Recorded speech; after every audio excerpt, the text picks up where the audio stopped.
Hey YouTube, I'm back again with another overview. This time, it is Blues Journey, a 2D side-scrolling action game for the Neo Geo, AES, MVS, and CD. And the one who requested my overview is none other one of the coolest, most nuttiest motherfuckers on YouTube, KITT171.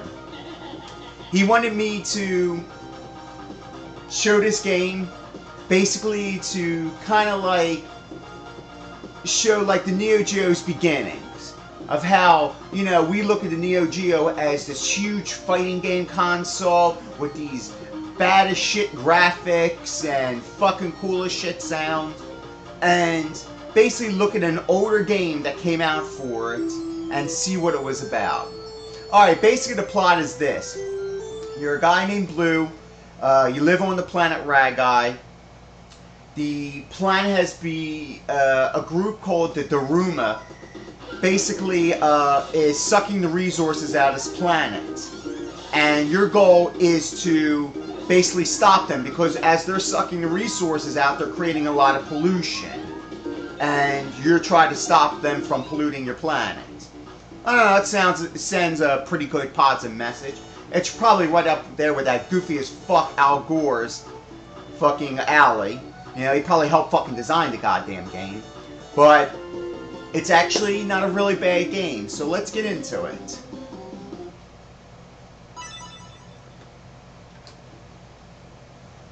Very simple controls. Basically, your primary weapon is what they call a leaf dump. And you can hit people with it. You can see you could throw enemies. It's a platformer, so you're jumping from platform to platform. Also, this game is 2-player simultaneous.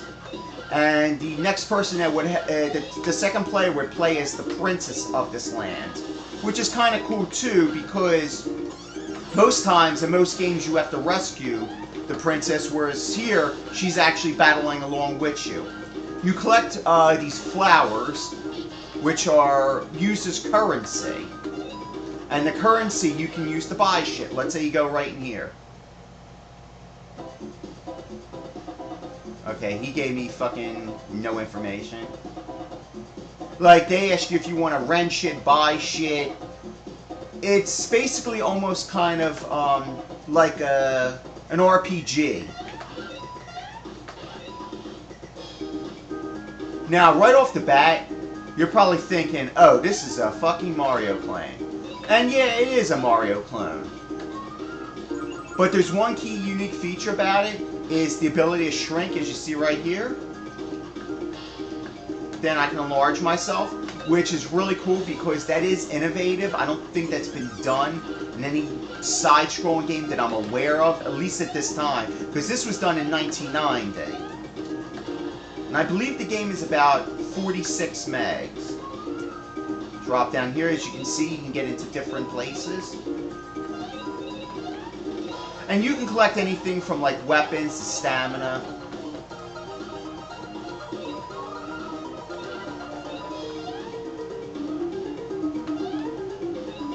It's and it has like a lot of elements, kind of sort of like Sonic. Like, as you can see, the landscaping is kind of sort of like what you call it, like Sonic and shit. And you can get power-ups. As you saw, I get a bomb. Here's another shop. You can decide to buy shit.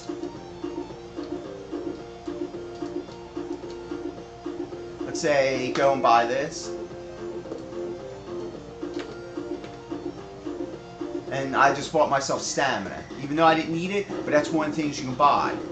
And it also has elements kind of sort of like Mega Man, and the fact that you can get power-ups, sort of like bombs, kind of sort of like a boomerang. As you can see right here, I'm invincible, which is like Mario. Which is pretty cool. There's nothing really fucking innovative about this game other than the shrinking.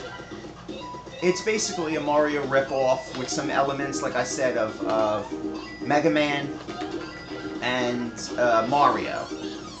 But the game in itself is very colorful. It's challenging. see my naked fairy. It's colorful, it's challenging, and it's actually a pretty fucking trippy game. I mean, I really believe that the programmers and designers were high as fuck when they made this game. And you know what? I wouldn't mind trying whatever the fuck they were on, because it was probably really some good shit. Now, as you can see right there, I just cleared the stage. Now, what is that fucking reminiscent of? Fucking Mario's flagpole.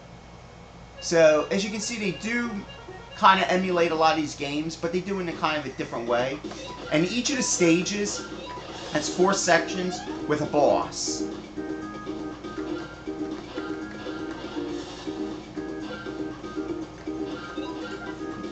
Okay, I upgrade my weapon. The only problems with I see this game is that you only have 2 lives, like 2 health meter bars. Therefore, basically, you can die really quickly. And health is not abundant either. It's not like you can just, it's scattered all over the place. It's scarce because this is an arcade game. They're not trying to keep your life going. They want to try and make money off of you. I think I'm facing one of the bosses right now. It's one of the early bosses.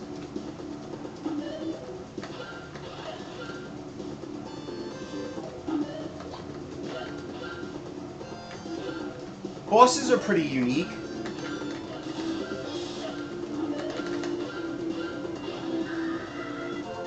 You see, beat him. But all in all, the problems with it, like I said, are the lives. And there you go, stamina. Cool. It's the lives, and that it brings really nothing new to the table. Now, another thing that's really cool is you can see you have multiple paths. So I can choose to go usually in either 1 or 2 directions. They still lead you to the end of the game, but it's still really cool having multiple paths.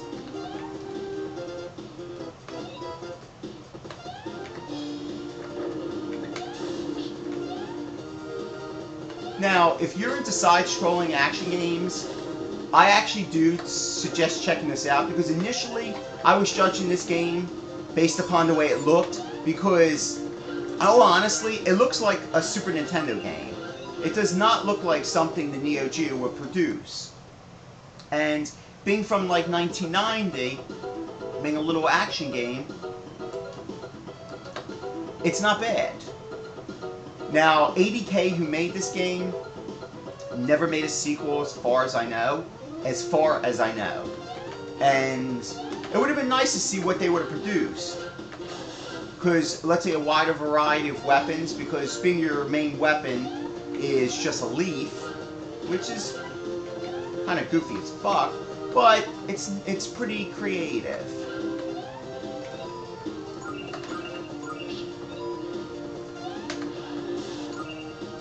But all in all, do I recommend the game? Absolutely. I think it's a pretty good game.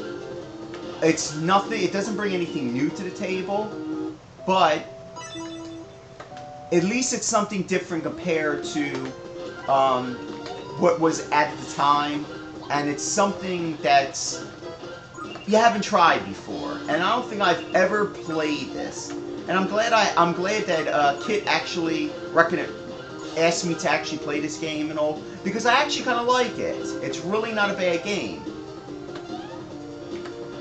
It's just that I believe that this should have been reserved for at least the Super Nintendo or the Sega Genesis.